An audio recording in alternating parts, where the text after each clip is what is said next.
kwento ng pag-asa at mga kwento ng buhay dito sa Barangay Love Stories. Love Stories.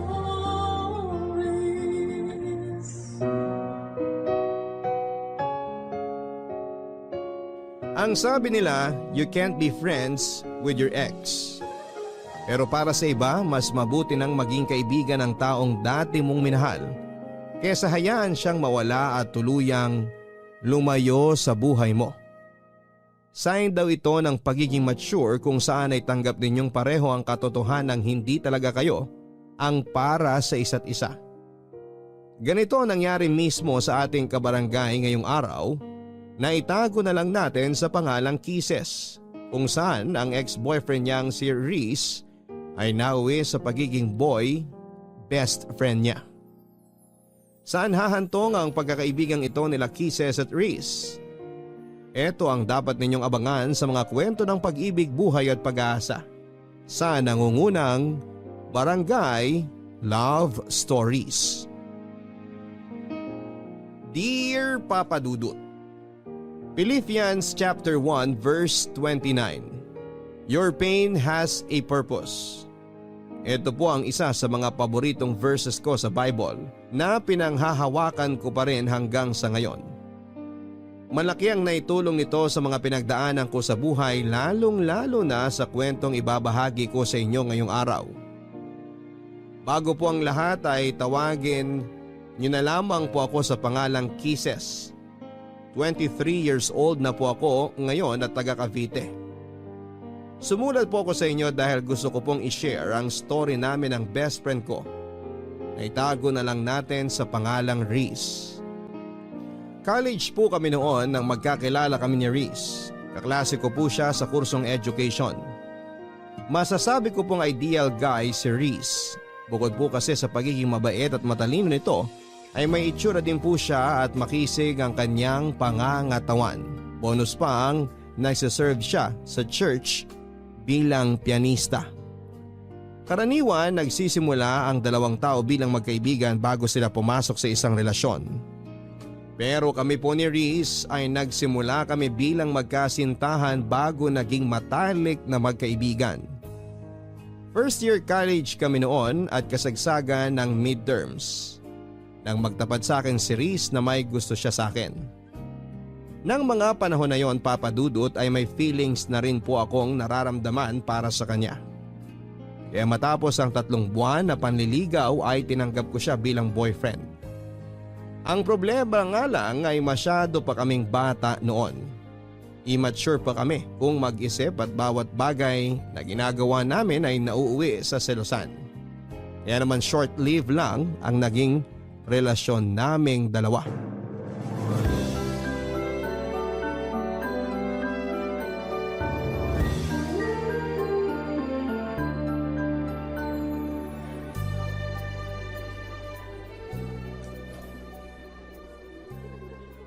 Reese, saan pala tayo kakain? Sa cafeteria na lang tayo siguro kumain. Bakit? Gusto mo bang lumabas? Kahit doon na lang tayo sa cafeteria.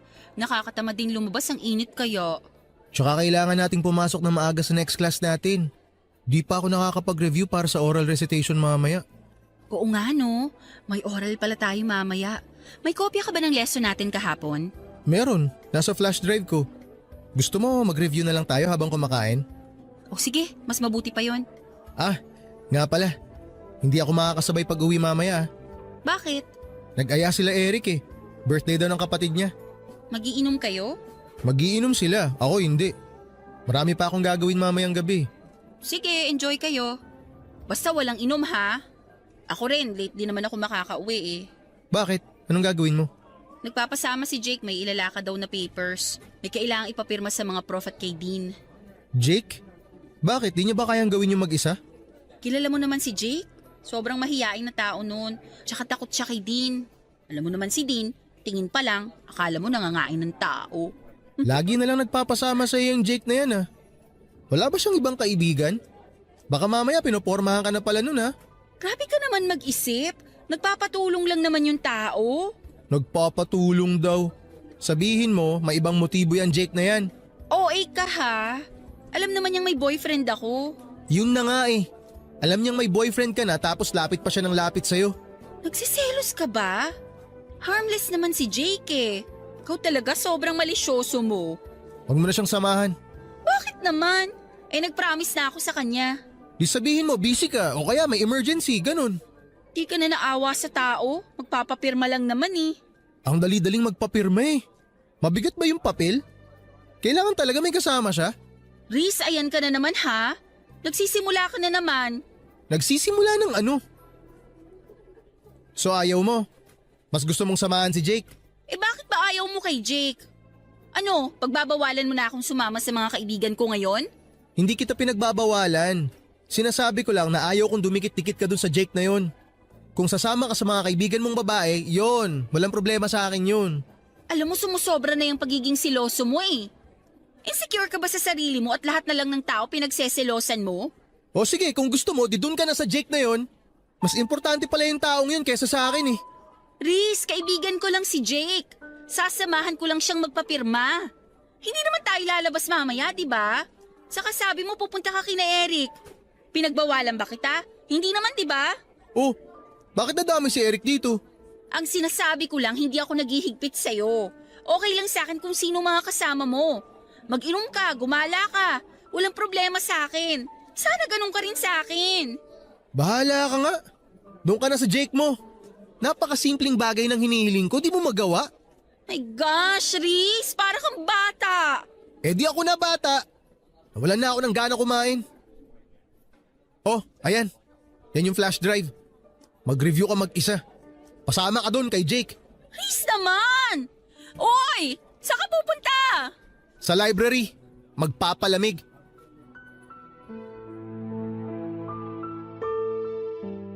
Palagi na lang kami noong away bate ni Riz, Papa Dudut.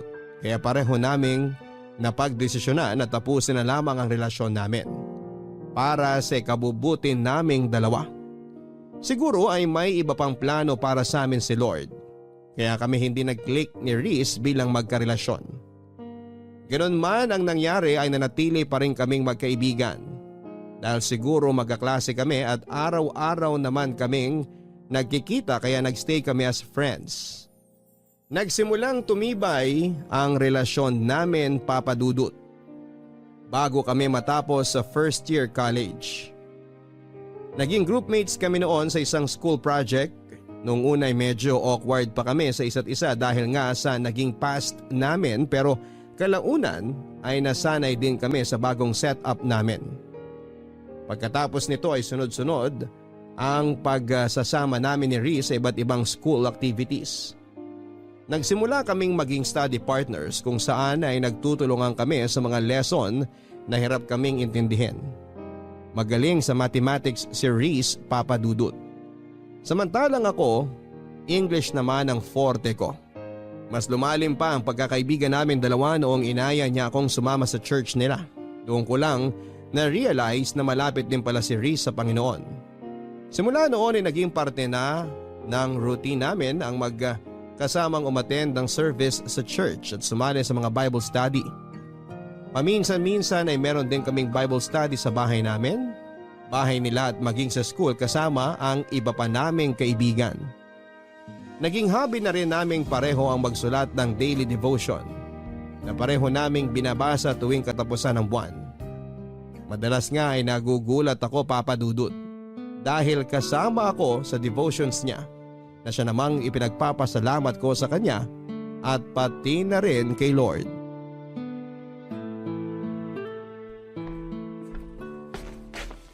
Oh, eto na yung pinakahihintay mo. Malalapag ko na. Mainit-init pa. Ano yan? Kwek-kwek. Kwek-kwek? Pero blue? Eh wala kaming food coloring dito sa bahay. Akala ko kasi automatic na nagiging orange kapag naluto na yung kwek-kwek.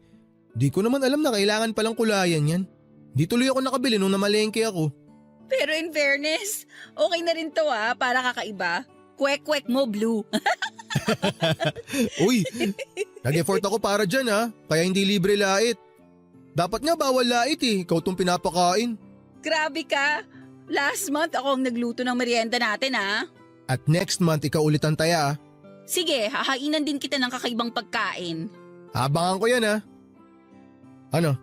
Simula na tayo? Ikaw na mauna. Total, ikaw ang host ngayon. Okay. Nasaan ba yung notebook ko? Ayun. Okay. Blessed are the eyes that see what you see. Luke chapter 10, verse 23. Naalala mo pa ba yung quiz natin kay Prof. Martinez? Alin? Yung napagalitan ka? Oo yun. Kaya ako napagalitan kasi inulit ko yung tanong from 1 to 5. Eh hindi ka raw kasi nakikinig. Hindi ako nakikinig. Pinaulit ko yung tanong para kay Jake. Si Jake? Bakit? Magkatabi kasi kami ni Jake noong time na yun. Tapos nasa kalagitnaan na tayo ng quiz nung mapansin ko si Jake na may hinahanap sa bag niya. Yun pala, wala siyang ballpen. Kaya yun, pinahiram ko siya. Tapos pinaulit ko kay Prof yung questions para makahabol siya. Sabi sa'yo sobrang mahiyain talaga si Jake. Pati paghiram ng ballpen nahihiya. Kung hindi ko siya nakita, malamang bagsak na yun sa quiz. Kaya dapat, thankful tayo kay Lord kasi binigyan niya tayo ng mata. Kailangan gamitin natin tong instrument para tingnan kung sino yung mga taong nangangailangan ng tulong. Huwag tayo magbulag-bulagan. Amen to that. Ayun. O ikaw naman. Ito, favorite ko to Isaiah chapter 43 verse 19. Behold, I am doing a new thing. Sakto tong verse na to sa ginagawa natin ngayon. Itong paggawa ng daily devotions, bago sa routine ko to, sa totoo lang. Ito yung new thing sa buhay ko ngayon at hindi ko ine-expect na may enjoy ko tong bagong hobby natin na to. Kaya thankful ako sa'yo, Reese. Kasi kung hindi dahil sa'yo, hindi ako mapapalapit kay Lord. Dahil dito sa ginagawa natin, mas lumalawak ang pangunawa ko sa mga bagay-bagay. Mas humahaba ang pasensya ko, nag-iiba ang pagtingin ko sa mga nasa paligid ko. Para bang nag-i-improve ako as a person. Kaya salamat talaga sa'yo. Walang anuman. Masaya ako malamang masaya ka. At dahil dyan, meron din akong isa para sa'yo. Teka lang. Hanapin ko sandali. Eto. Father, not my will, but yours be done. Luke chapter 22, verse 42. Okay, paano ko ba sisimulan to? Alam mo bang chick boy ang tawag sa akin ng mga kaibigan ko nung high school kami? Talaga? Bakit? Hindi ko rin alam. Kasi ang totoo niyan, never pa ako nagka-girlfriend. Ikaw yung first girlfriend ko. Pero nung high school kasi ako, marami akong niligawan kung alam mo lang. Kaso palagi akong busted every time na naniligaw ako. Ewan ko kung anong mali sa akin. Siguro pangit lang talaga ako. Oy, hindi Basta ganun. Kaya palaging kasama sa prayers ko noon na sana magka-girlfriend na ako. Hindi nawawala yun. Nung nag-college na ako, nakilala kita. Tapos naging tayo. Kaso umiral naman yung pagiging insecure ko sa sarili ko kaya naging seloso ako. Then, na-realize ko na hindi ko pala kailangan ng girlfriend para sumaya. Kaibigan lang pala ang kailangan ko. At ikaw nga yun. Ikaw yung binigay ni Lord sa akin. Kaya simula nun, tuwing nagpe-pray ako, hindi na ako humihingi. Sinashare ko na lang kay Lord kung ano yung mga problema ko, yung worries ko, at hinahayaan ko na lang na siya ang mag-decide para sa akin. Kasi siya ang mas nakakaalam na magiging takbo ng buhay natin eh. Grabe ka, natouch naman ako dun. Alam mo, thankful din ako na nagstay ka sa buhay ko kahit hindi nag-work out yung relationship natin.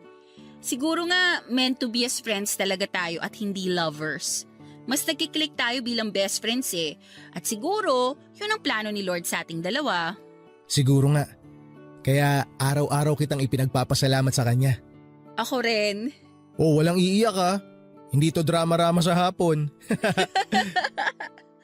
Ikaw kasi. O tikman mo na muna kaya tong kwek-kwek na niluto ko bago tayo magpatuloy. Amin na nga yung tinidor. Papa Dudut, hindi ko inaasahan na ganon ang naging takbo ng relationship namin ni Reese.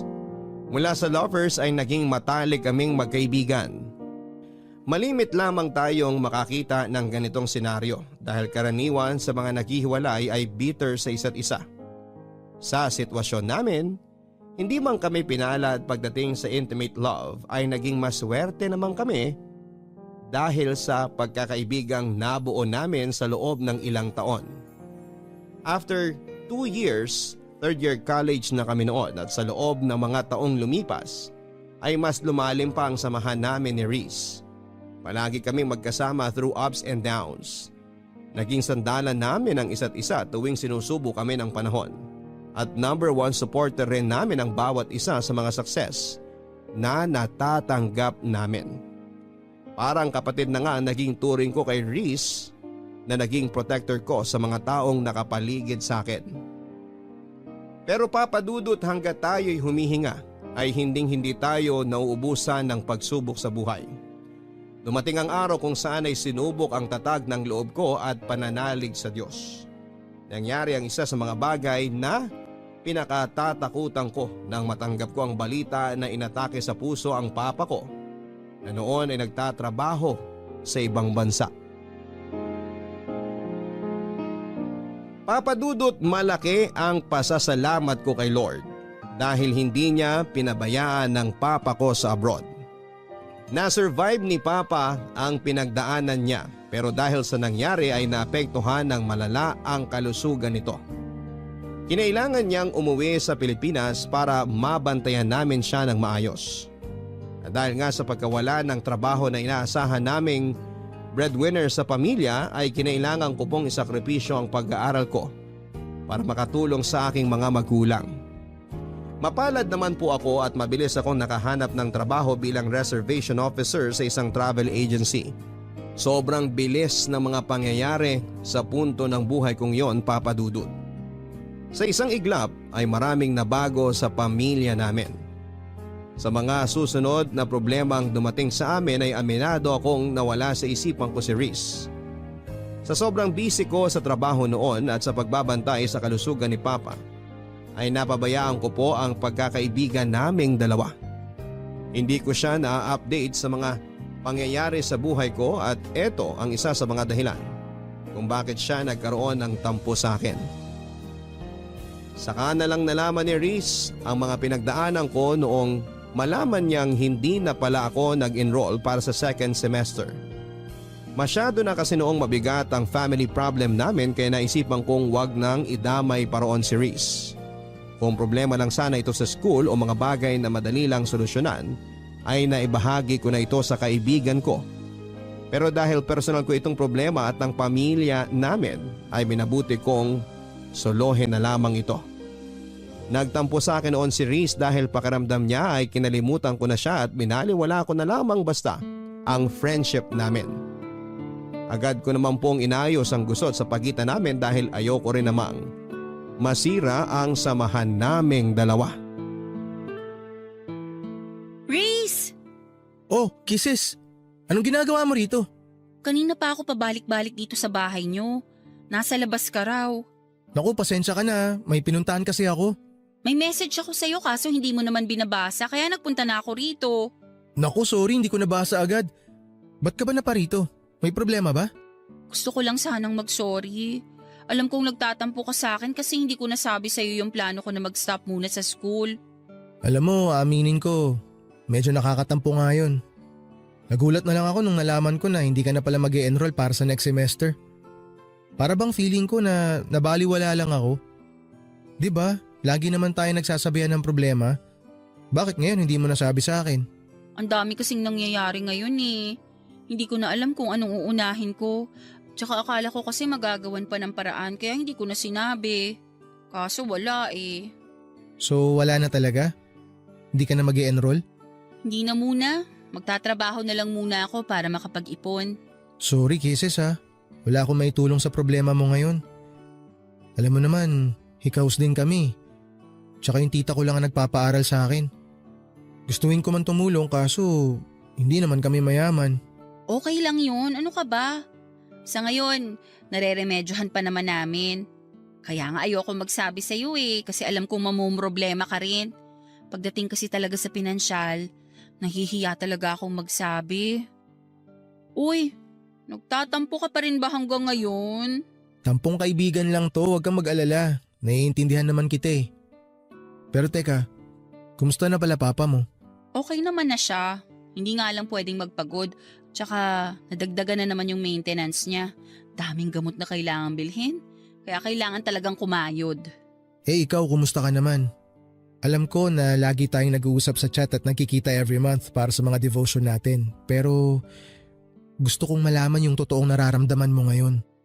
Huwag kang maglihim sa akin, okay? Mas lalo ako magtatampo sa'yo. Sa totoo lang, medyo nalulungkot ako kasi nga syempre, hindi muna ako makakapasok sa school. Ibig sabihin nun, mapag-iiwanan ako. Hindi na tayo sabay makakapagtapos. Di ba promise natin sa isa't isa na sabay tayong magmamarcha, tapos sabay na magtitake ng board? Yun nga sana ang plano. Kaso, hindi naman natin hawak ang buhay natin eh. Hindi lahat ng gusto nating mangyari natutupad. Siguro, iba ang plano ni Lord sa atin kaya ganito. Pero magtiwala ka lang sa Kanya.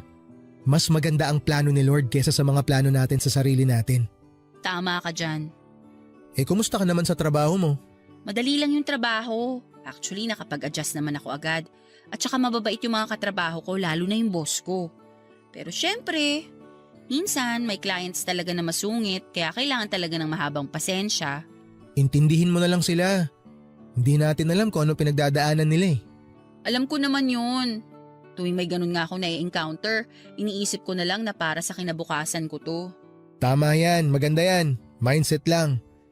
Kaya ayusin mo ang trabaho mo. Kailangan mong bumalik sa pag-aaral. Magiging licensed teacher pa tayo. Oo naman, kaya wag kang magmadali ha. Antayin mo ko. Siyempre, ikaw pa ba? Pero wag ka ring magmadali. 'Di ba sabi nga, don't rush what God is taking time to prepare. Tiwala lang tayo sa timing niya. Tatandaan ko yan. Basta ako work. Tapos ikaw naman, pagbutihin mo yung pag-aaral mo ha. Okay po, Nay. O sige na, uwi na ako. Uwi ka na agad? Pasok ka muna sa bahay. May merienda ata sa loob. Meron ba? O sige, tara. After a year ay mabilis din namang naibalik ang dati sa pamilya namin. Dahil sa sipag at tiwala kay Lord ay unti-unti rin kaming naging financially stable. Hindi na rin po bumalik sa ibang bansa si Papa. Minabuti naming manatili na lamang siya dito sa Pilipinas para sa ganoon ay mabantayan namin siya. Mas mabuti na pong maging maingat dahil kapag pinayagan namin siyang bumalik sa abroad ay baka maulit na naman ang nangyari sa kanya. Hindi ko po kaagad iniwan ang work ko at nagpatuloy ako sa pagtatrabaho para mapaghandaan ang pagbabalik ko sa pag-aaral.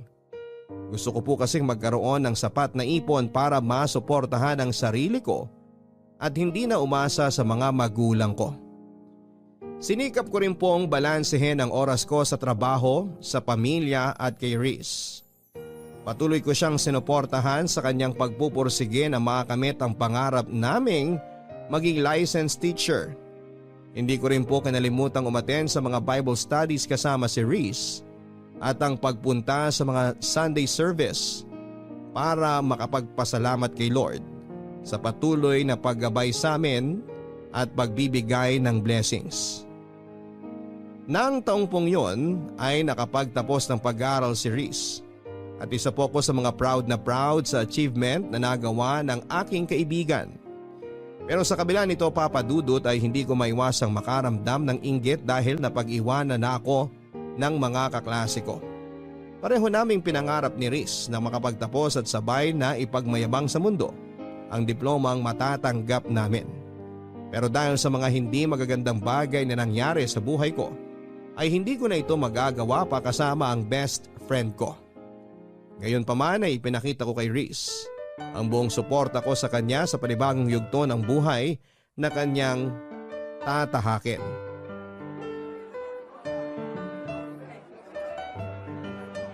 Ate Kisses! Nandito kami! Uy, Janica! Kanina ko pa kayo hinahanap, nandito lang pala kayo. Ang daming tao, grabe. Di mo na naabutan pagkuha ni Kuya sa diploma niya. Kaka-out ko lang kasi sa trabaho tapos bumili pa ako ng regalo. Kaya nga ako laging nagpapasend sa'yo ng pictures para kahit papaano makita ko yung reaction niya during graduation. Madami akong sinend sa'yo. Oo nga salamat. Nakasave na lahat sa phone ko. Teka, nasa na ba siya? Nagpapapicture pa yata sa mga kaklase nyo. Oh, ayan na pala si Kuya! Kuya, congratulations! Thank you. Ang pogi naman ng bagong graduate. Bagong gupit. Siyempre naman, dapat gwapo tayo sa mga picture. Talagang pinaghandaan ah. Ito yung matagal na nating hinihintay. Oo nga, sa wakas abot kamay mo na rin ang pangarap mo. Hindi pa, may board exam pa tayo. Pero at least natapos mo na yung first step. Lisensya na lang ang kulang. Alam mo, naiinggit ako sa inyo kasi tapos na kayo samantalang ako. On hold pa lang ang future ko. Hanggang ngayon ba yan pa rin ang nararamdaman mo? Hindi ka naman napag-iiwanan Isipin mo na lang na nakabreak ka lang. Tsaka hindi naman karera ang buhay. Hindi to pabilisan. Nakakalungkot nga kasi marami sa atin na masyado nagmamadali sa buhay. Minsan nakakalimutan na nilang i-enjoy yung moment. Hindi ko rin naman kasi maiwasang makaramdam ng inggit Parang ngayon, ang sarap sana sa feeling kung nakasuot rin ako ng toga. Ang saya sana kung kasama ako sa class picture nyo, na may pangalan din ako sa yearbook.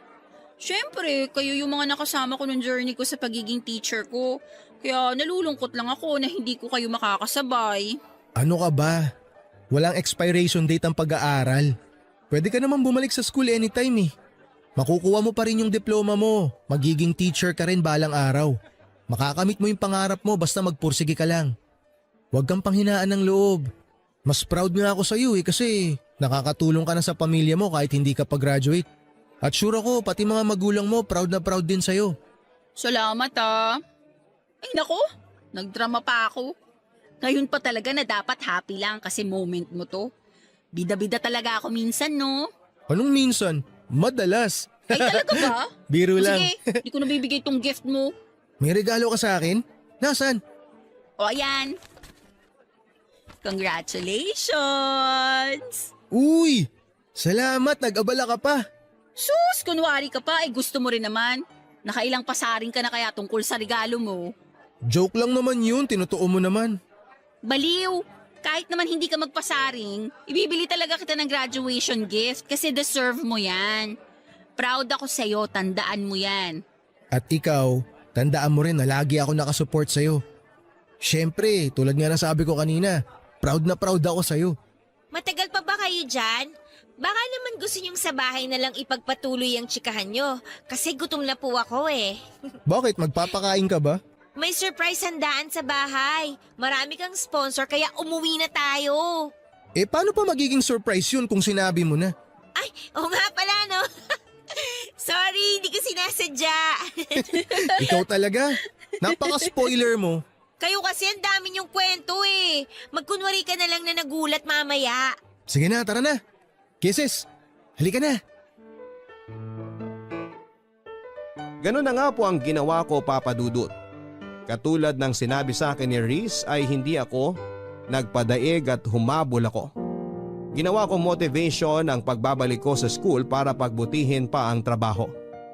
Nang makakuha ako ng sapat na ipon ay nagsumikap ako makabalik sa pag-aaral. Hindi nga nagtagal ay nakapag-enroll po ulit ako sa university kung saan kami sabay na nag-aral ni Reese. Sobrang saya ni Reese nang mabalitaan niyang nagbalik na ako sa eskwela para ipagpatuloy ang kurso ko. Sa katunayan ay mas excited pa nga siya kesa sa akin. Sa pagkakataong yon, sa halip na mag-enroll sa isang review center at paghandaan ang kanyang board exam ay naisipan ni Reese na maghanap na muna ng trabaho. Ayon sa kanya, siya naman na mag-iipon habang ako ay nag-aaral pa. Gusto raw kasi niya na hintayin ako para sabay kaming makapag-review at sabay na maging lisensyadong guro. Yung kasi ang pangako namin sa isa't isa, Papa Dudut, na sabay naming aabutin ang mga pangarap namin. Sobrang na-appreciate ko pa ang ginawang yun ni Reese para sa akin kaya sineryoso ko ang pag-aaral. Ginawa ko siyang inspirasyon upang mapagbuti ko ang studies ko. Pero ang hindi ko alam, Papa Dudut, ay may iba pa palang plano ang tadhana para sa aming dalawa. Nasa kalagitnaan na ng school year noon nang isang masamang pangyayari ang naganap. Papa Dudut, kasagsagan noon ng final exam para sa midterms. Karaniwan, pagkagising ko sa umaga ay ang cellphone ko ang una kong chinecheck. Pero nang araw na yon ay diretso kagad ako sa CR pagkamulat ng mga mata ko para maligo. Na-late po kasi ako ng gising kaya kinailangan kong magmadali. Hindi ko alam kung bakit pero nang araw na yon ay hindi ko sinunod ang daily routine ko. Kadalasan ko po kasing binabati ng maaga si Reese bago ko simulan ang araw ko. Pero hindi ko ito nagawa ng panahon na yon. Umabol pa ako sa pagre-review habang papunta sa eskwelahan. At pagkarating sa eskwela ay diretso kagad kami sa examination. Sobrang busy ko ng araw na yon, Papa Dudut. Sa katunayan nga ay tanghali na nang magkaroon ako ng oras para i-check ang cellphone ko. Saktong 1:00 noong makita ko ang sunod-sunod na missed calls sa akin ng kapatid ni Reese. Pagkabasa ko sa message ng kapatid nito ay bigla akong nanlamig at binalot ng kaba. Nang mabasa ang gusto nila akong papuntahin sa kanilang bahay as soon as possible. Tagaktak na noon ang malamig na pawis sa mukha ko habang nagmamadaling nagtungo sa bahay nila Reese. Habang nasa daan ay sinusubukan kong kontakin ang kapatid ni Reese upang makibalita kung may nangyari bang masama pero walang sumasagot sa tawag ko. Nagsimulang manginig ang mga tuhod ko nang makarating ako sa bahay nila Reese at makita ang mga itinatayong tolda sa harap ng kanilang bahay. Uy, Jenica! Anong meron? Ate Kisses, si Kuya. Kababasa ko lang sa message mo ba? Bakit may ganito? May nangyari ba? Wala na si Kuya. Bakit? Anong nangyari kay Reese? Nasaan ang kuya mo? Wala na si Kuya, ate. Anong wala na? Linawin mo nga, Jenica. Anong nangyari kay Reese? Patay na si Kuya. Wala na siya, Ate Kisses. Pagkagising namin kaninang umaga, hindi na siya humihinga. Hindi pwede to. Hindi totoo yan. Kausap ko lang siya kagabi eh. Magkausap pa kami kagabi. Lahat kami nagulat din, ate. Hindi namin inaasahan na ganito yung mangyayari. Ano bang nangyari? Bakit hindi na siya nagising? Inatake raw sa puso habang natutulog. Ate, ang hirap tanggapin na wala na ang kuya ko. Inatake sa puso? Eh ang lusog-lusog ng tao? Bakit siya atakihin sa puso? Ang bata pa niya. Hindi nga rin namin alam kung paano nangyari yun eh. Alam naman natin kung gaano kaalaga si kuya sa katawan niya. Nasaan na siya ngayon? Nasa punerarya pa rin siya hanggang ngayon. Mamayang gabi pa raw darating yung labi niya. Ano ba yan? Kausap ko lang siya kagabi eh. Ang saya-saya lang namin nagkukwentuhan bago ako natulog. Walang nag-expect na mangyayari to, ate. Wala man lang nga siyang pahiwatig eh. Huli kami nag-usap nung kumain kami ng hapunan. Pagkatapos nun, nagstay na siya sa kwarto niya. Nag-uusap kami ng mga oras na yon. Nag-good luck pa nga siya sa akin kasi may exam ako. Ang daldal niya pa kagabi. Ang dami niyang gustong pag-usapan. Alam ko na ginawa ko? Pinatulog ko siya. Kako gabi na't may exam pa ako kinabukasan. Tsaka may work din siya kaya maaga ako nagpaalam sa kanya. Nangulit pa nga siya eh. Ayaw niya akong tigilan. Kung alam ko lang sana na yun pala yung huli naming pag-uusap. Hindi ko lang sana siya pinilit matulog. Sana nakipagpuyatan na lang ako sa kanya. Ganyan naman tayo lagi eh. Sa sobrang kampante natin sa buhay natin, nakakalimutan nating hiram lang pala natin to. Ang dami ko rin pagsisisi. Sobra. Sabi pa nga niya, ililibre niya ako pagkatapos ng exam ko kasi alam niyang hell week ko ngayon. Yun pala, mas malala pa to sa hell week ko. Nakwento rin niya sa akin yan. Sobrang busy ka raw kasi exam, kaya sobrang miss ka na niya. Alam mo ba kung ano huling message ng kuya mo sa akin? I love you. Anong sinagot mo sa kanya? Nag-I love you too ako. Mabuti na lang. Mabuti na lang sinagot ko siya pabalik kasi kung hindi, habang buhay ko yung pagsisisihan. Ang daya! Ang daya ng kuya mo! Bakit naman siya nang iwan ng ganito? Ang dami pa naming plano eh. Nangako siya na hihintayin niya ako makapagtapos para sabay kaming mag-take ng board. Nag-promise siya na ba panoorin pa niya akong magmarcha. Magiging teacher pa siya dapat eh. Ikaw na lang, ate, ang magpatuloy sa mga pangarap ni kuya.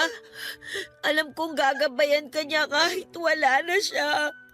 Paano ko gagawin yan kung wala na yung kaisa-isang tao na nagbibigay ng inspirasyon sa akin? Porke ba wala na si kuya, titigil ka na? Tingin mo gugustuhin niya yon? Hindi ako titigil. Hindi ko alam kung paano ko haharapin ang mga susunod na araw ngayong wala na si Riz. Alam kong hindi ka niya pababayaan. Hindi ka rin pababayaan ni Lord. Si Lord? Siya na pinabayaan ng kuya mo? Bakit naman niya hinayaan na mangyari to kay Riz? May dahilan siya, ate. Huwag natin siyang sisihin sa nangyari. Eh sinong sisisihin natin? Wala. Kasi parte na ng buhay natin ang kamatayan.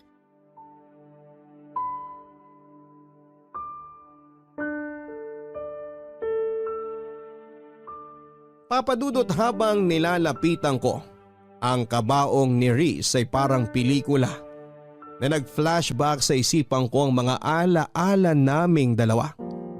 Simula noong una kaming nagkita, noong niligawan niya ako at noong mga panahong away-bati kami bilang mag-boyfriend at girlfriend. Bumalik ako sa mga panahong sabay pa kaming pumasok sa klase. Yung mga moment na magkasama kaming nagre-review para sa exam. Mga araw na pag-attend namin sa Bible studies at sa church para magpasalamat kay Lord. Isa na siguro sa mga alaalang hindi ko makakalimutan kay Riz ay ang mga ngiti sa mata nito habang nakatungtong sa stage, suot ang kanyang toga at hawak-hawak ang diploma niya. Napakabata pa niya para bawiin siya ng Panginoon sa mundong ito, Papa Dudut. Marami pa siyang pwedeng gawin. Marami pa siyang pangarap sa buhay na gustong tuparin. Sobrang sakit lang na maaga akong nawala ng taong hindi ko lang itinuring na basta kaibigan, kundi isang pamilya na rin. Hanggang sa ngayon, Papa Dudut, ay hirap pa akong tanggapin ang nangyari. Hindi ko maiwasang manghinayang sa katotohanan ng isang hinaharap ang kailanman ay hindi na natin makikita ang kalalabasan. Di lang pagpapakita ng aking pagmamahal sa kaibigan ko ay iginugol ko ang buong free time ko sa bahay ni Riz. Isa ako sa mga nakipagpuyatan at nagbantay sa kanyang burol. Sinigurado ko rin na may balikat na maasasandalan ang mga kamag-anak na iniwan nito, lalong-lalo na ang kanyang mga magulang at kapatid. Kahit dito na lamang sa huling pagkakataon ay maipakita ko kung gaano ako nagpapasalamat kay Riz sa pagdating niya sa buhay ko.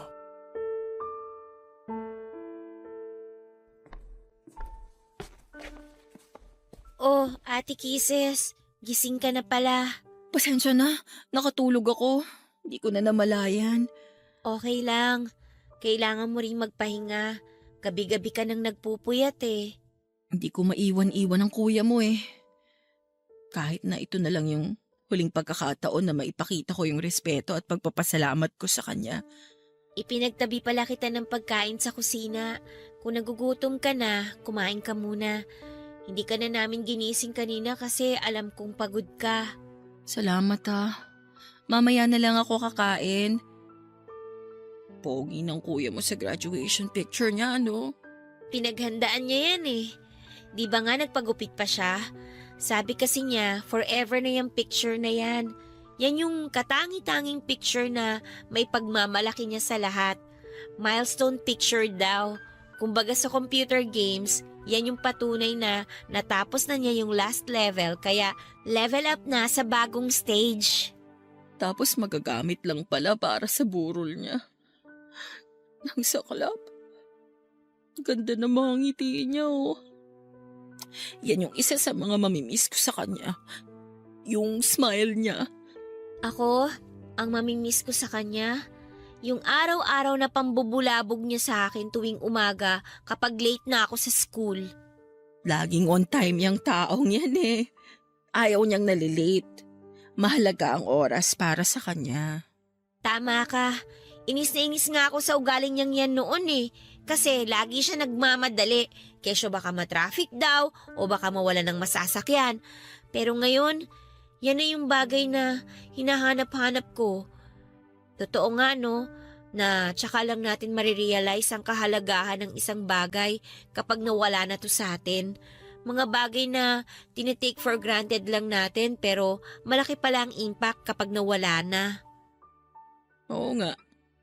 Tulad ng oras. Inuubos natin yung buong araw sa pagbababad sa social media. Hindi natin alam. Nababawasan na pala yung oras na dapat kasama natin yung mga taong mahal natin. Wala eh. Nasa huli talaga ang pagsisisi. Alam mo, habang nagsusulat ako ng devotion kaninang umaga, sakto yung Bible verse na nabasa ko. Anong verse, ate? Philippians chapter 1, verse 29. Your pain has a purpose. Ilang oras akong nakatunga nga lang sa verse na yan. Iniisip ko kung anong purpose ng pain na nararamdaman ko ngayon. Kaso, kahit anong isip ko, wala akong makitang rason. Kung bakit kailangan nating masaktan ng ganito. Siguro hindi pa natin makita yung rason ngayon kasi nga nagluluksa pa tayo. Pero lahat naman ng tao dumadaan sa pagsubok, di ba? Para mas tumibay, para matuto. Ang hirap lang kasing tanggapin. Hindi ko siya maiwasang tanungin kung bakit si Riz. Bakit siya pa? Worth it pa na mawala si Riz para lang tumibay ako? Para matuto ako? Kasi para sa akin hindi. Alam mo kung bakit? Kasi si Riz ang nagpapatibay sa akin. Dahil sa kanya, marami akong natututunan. Ang kuya mo ang dahilan kung bakit ako mas napalapit kay Lord. Pero sa nangyayari ngayon, hindi ko alam kung mananatili pa ba ako sa dating pananampalataya ko sa nakakataas. Huwag mong questionin si Lord, ate. Kasi siya ang mas nakakaalam ng lahat kaysa sa atin. Isipin mo na lang, ang ubas kailangan pigain para maging masarap na wine, di ba? Kung hindi mo gagawin yun, hindi ka makakabuo ng wine. Ang mga nanay, kailangan nilang dumaan sa masakit na proseso ng panganganak bago nila makuha yung blessing na regalo ni Lord. Kayo ni Kuya, kayo ang best example ng Bible verse na binanggit mo. Naging kayo, nasaktan ninyo yung isa't isa, pero ano ba yung kinalabasan ng lahat ng yun? Naging mag-best friends kayo, di ba? Kaya tama nga na every pain and suffering na nararanasan natin, talagang may rason. Sana nga worth it ang kapalit ng sakit na nararamdaman ko ngayon. Kasi kung hindi, habang buhay kong sisisihin si Lord sa ginawa niya. Ate, kailangan nating makaramdam ng pain para mag-grow tayo as a person. Siguro hanggang dito na lang talaga yung oras ni Kuya sa mundong to. Siguro ang purpose niya lang talaga para magabayan ka. Ginamit siyang instrumento para mas mapalapit ka kay Lord. Sa tingin mo ba, matutuwa si Kuya kapag nalaman niyang galit ka ngayon sa Diyos? Masisisi mo ba ako kung ganito ang nararamdaman ko ngayon? Alam kong masakit ang nangyari. Ako rin naman mas doble nga ang sakit sa akin kasi kuya ko yung nawala Pero hindi na maibabalik si kuya ng galit natin. Magalit man tayo sa mundo, magalit man tayo kay Lord, magalit man tayo sa lahat ng tao, hindi na mabubuhay pa si kuya. Kaya alisin mo na yung galit mo dyan sa puso mo, ate. Para na rin kay kuya.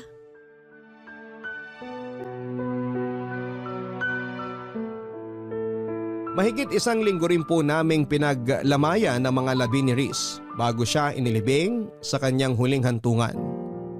Aaminin ko po sa inyo Papa Dudut na noong mga panahong yon ay nawalan ako ng ganang mag-aral. Hirap ako mag-focus sa klase at para bang nawalan ako ng inspirasyon para magpatuloy. Sa loob ng mahigit 1 buwan ay pinagdaanan ko ang tinatawag na 5 stages of grief and denial. Anger, bargaining, depression, and acceptance. Aminin ko po na nagalit ako sa nangyari kay Reese. Nagalit ako kay Lord kung bakit gano'n na lamang ang naging desisyon niya.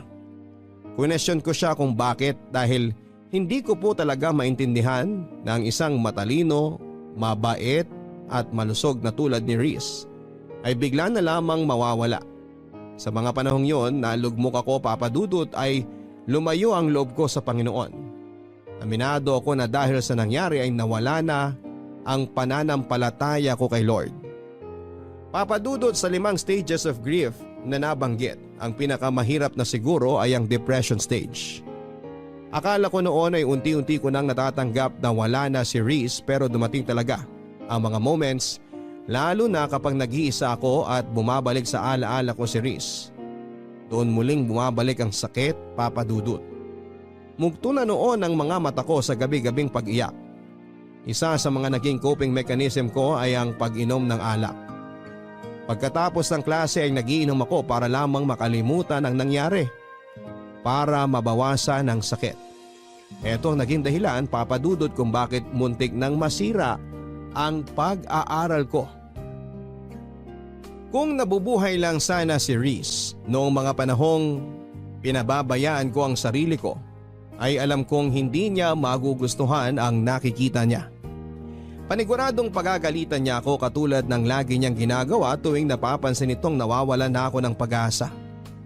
Lagi niyang sinasabi noon na kapag dumating ako sa puntong tila ba wala nang sagot ang problema ko at wala nang taong matatakbuhan ay lumapit lamang ako kay Lord. Pero sa pagkakataong yon Papa Dudut ay hindi po ako noon handang lumapit sa Diyos. Dahil nagtatampo pa ako sa nangyari kay Reese. Hanggang isang gabi ay dinalaw ako ni Reese sa panaginip ko. Masaya siya? Ang kislap sa mga mata nito ay katulad ng mga ngiti niya noong nag-graduate siya sa college. Kinausap niya ako sa panaginip ko Papa Dudut at sinabing kailangan kong magpatuloy. Kailangan kong magpakatatag. Hindi lang para sa sarili at pamilya kung hindi para sa mga pangarap naming dalawa. Nangako siyang patuloy niya akong sosuportahan at i-guide sa bawat hakbang na gagawin kahit na wala na siya sa tabi ko. Nagising akong luhaan at mabigat ang dibdib at mabilis akong nag-usal ng panalangin at nagpasalamat na sa kahit huling pagkakataon ay muli kong nakausap si Reese. Nang araw din na yun ay nagtungo ako sa church namin at doon ay bukas palad akong sinalubong ng church pastor namin na si Pastor Domingo.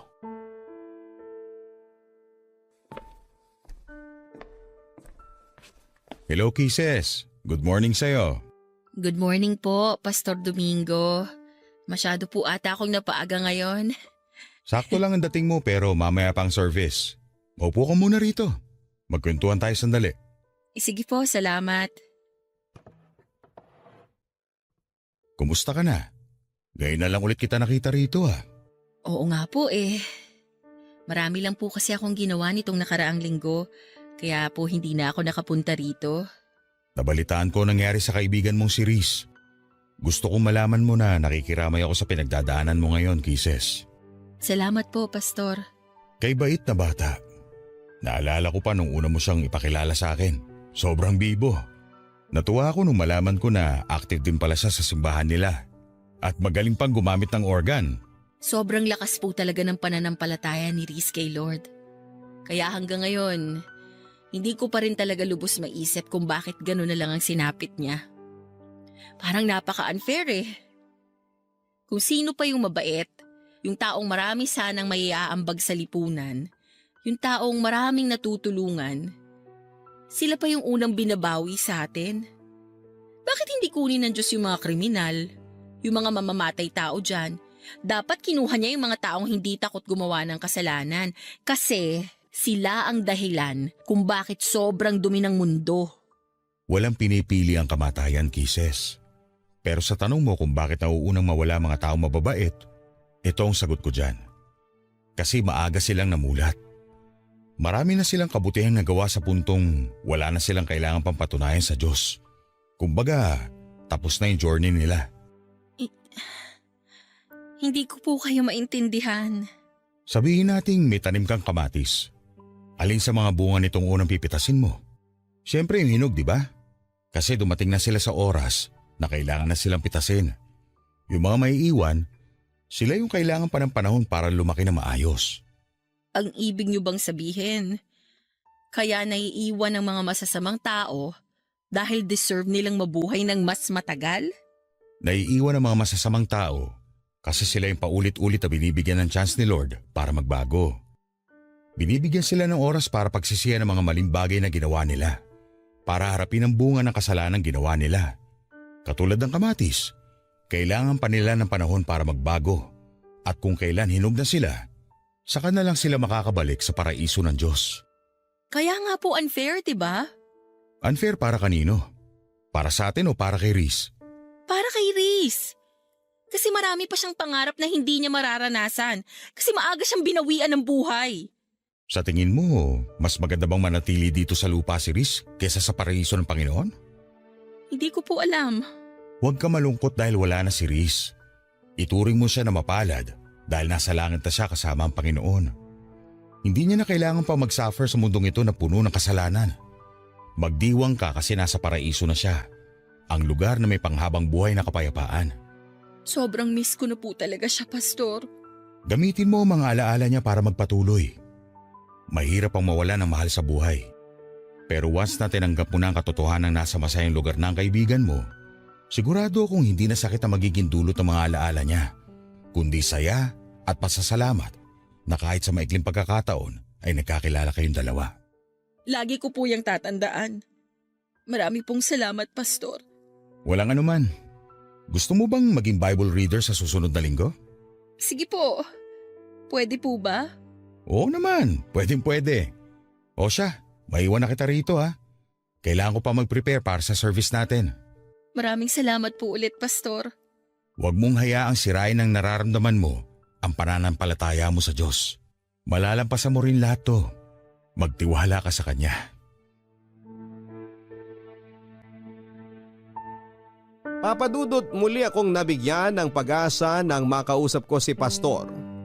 Tama ang mga sinabi niya at alam kong yun din ang bagay na sasabihin sa akin ni Reese kung nabubuhay pa siya, Papadudot.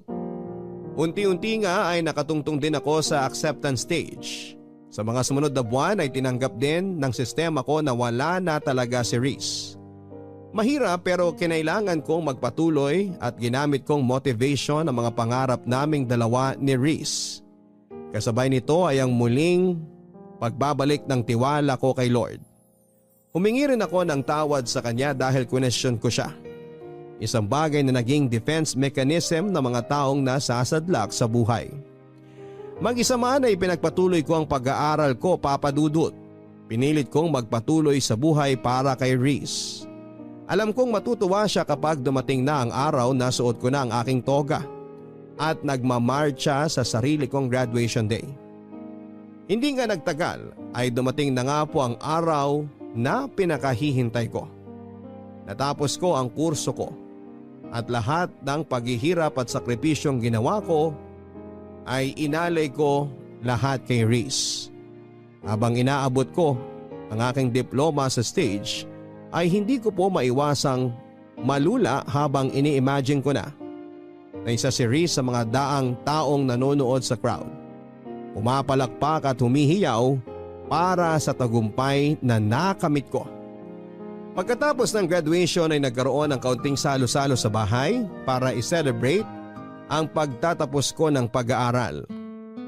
Inimbita ko ang kapatid ni Reese pati ang mga kaibigang naging parte ng college years namin at doon ay sinariwa namin ang mga naiwang ala-ala ni Reese. Guys, kain lang kayo ha. Bawal ang mahiyain dito. Ate Kisses! O Jenica, kanina pa kita hinihintay. Kala ko di ka na darating eh. Dumaan pa kasi ako sa puntod ni Kuya eh. Ako na nagbalita sa kanya na graduate ka na. Talaga ba? Plano ko ring bisitahin siya bukas eh. Halika, kumain ka muna. Ito pala yung gift ko sa'yo, ate. Congratulations! Naku, thank you. Tapos, ito naman, galing kay kuya. Ha? Habang naglilinis kasi ako ng kwarto niya, nakita ko tong notebook sa desk niya. Dito niya sinusulat yung daily devotions niya. Alam ko na once a month, binabasa niyo sa isa't isa yung mga devotion ninyo. Kaya gusto kong ibigay sa'yo to. Gusto kong mabasa mo yung mga huling devotion niya. Hindi naman siguro magagalit si kuya na pinakialaman ko yung gamit niya, di ba? Tsaka, alam ko naman na gusto rin niya na mabasa mo yung mga final devotion niya. Salamat, Jenica ha. Ito na siguro yung pinakamagandang gift na na-receive ko ngayong araw. Kumusta ka naman na, ate? Eto, nagpapatuloy pa rin sa buhay. Tatapusin ko tong pangarap namin ni Reese. Promise ko yan eh. Malapit na! Ilang kembot na lang! Oo nga. Pero mahaba-haba pa to. Kailangan ko pang mag-review para sa board. At kailangan ko pang pumasa para makakuha ng lisensya. Kayang-kaya mo yan, ikaw pa! Oo naman, kakayanin ko to. Pero alam mo, aaminin ko sa'yo. Sobrang miss ko na si Reese. Araw-araw kong pinagpipray na sana dalawin ulit niya ako kahit sa panaginip lang. Sobrang thankful nga ako sa'yo, ate eh. Kasi nandyan ka na nagmahal kay kuya nung nabubuhay pa siya. At least dahil sa'yo, naging masaya ang buhay niya. Sabi nga nung nabasa kong quote sa Facebook, kapag naging kaibigan mo raw ang ex mo, ibig sabihin nun, hindi tumigil yung pagmamahal mo sa kanya. At totoo naman yun kasi nakita ko kung gaano nyo kamahal ang isa't isa. Wala naman sa label yan eh. Best friends man yan o jowa, ang pinakamahalaga pa rin, at the end of the day, mahal niyo yung isa't isa. Yun ang ginawa namin ni Reese. Kaya mas lalong lumalim yung relationship namin. Natumbok mo, ate! So, ano na palang plano mo after graduation? Mag-work ka ba or magpe-prepare ka na kagad para sa exam? Mag-e-enroll na agad ako sa review center. Gusto ko makakuha ako agad ng license para makapag-start na akong magturo. Abot kamay ko na tong pangarap namin ni Reese eh. Kaya ayoko nang patagalin pa. Ngayon pa lang, i-congratulate na kita, ate. Good luck sa'yo, ha? Palagi kitang isasama sa prayers ko. Salamat. O sige na, kumain ka na dyan. Magpakabusog ka ha, huwag kang mahiya. Nagluto talaga si mama ng maraming handa para sa araw na to. Maiwan na muna kita dyan ha. Nag-prepare kasi ako ng message eh. Gusto ko magpasalamat bago umalis yung ibang bisita.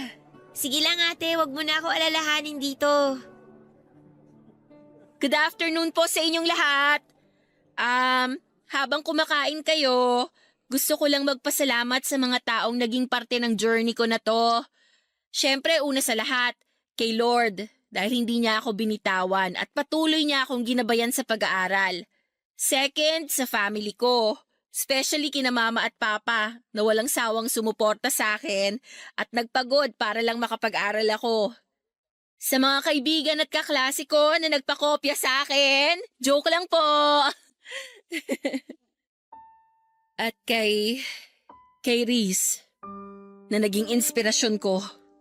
Kung nasan ka man ngayon, alam kong nakikinig ka. Congratulations! Congratulations sa ating dalawa!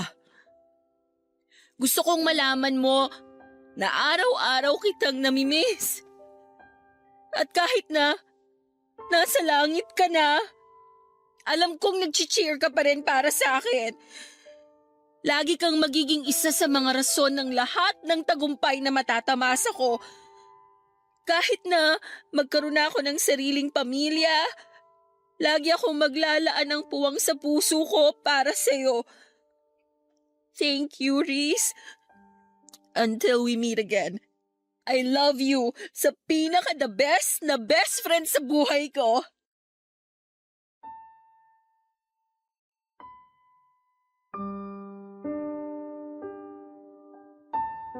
Papa Dudut, after graduation ay agad ako nag-enroll sa isang review center para makapag-prepare sa LET o Licensure Examination for Teachers.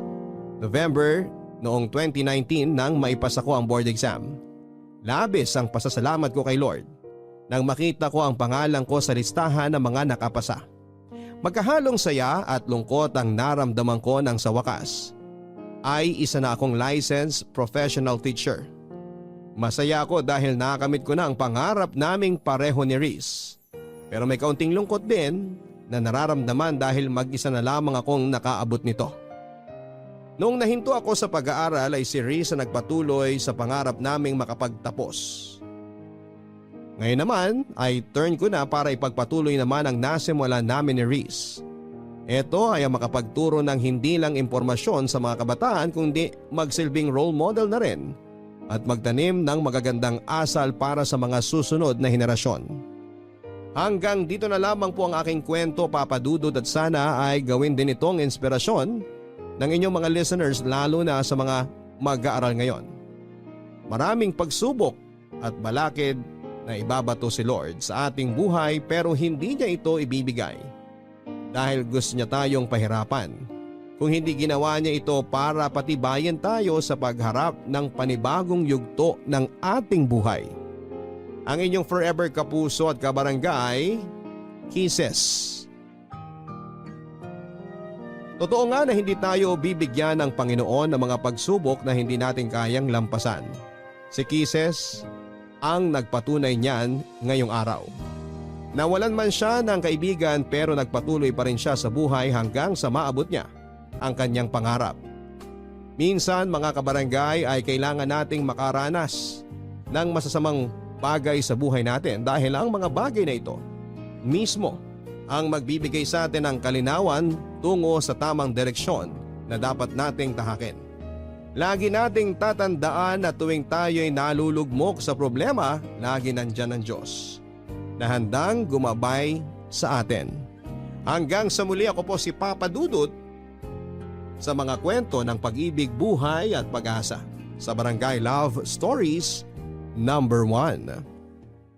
Mga kwento ng pag-ibig, kwento ng pag-asa at mga kwento ng buhay dito sa Barangay Love Stories. Love Stories. Forever. Nagustuhan ng iyong napakinggan? Ituloy yan via live stream sa www.gmanetwork.com/radio.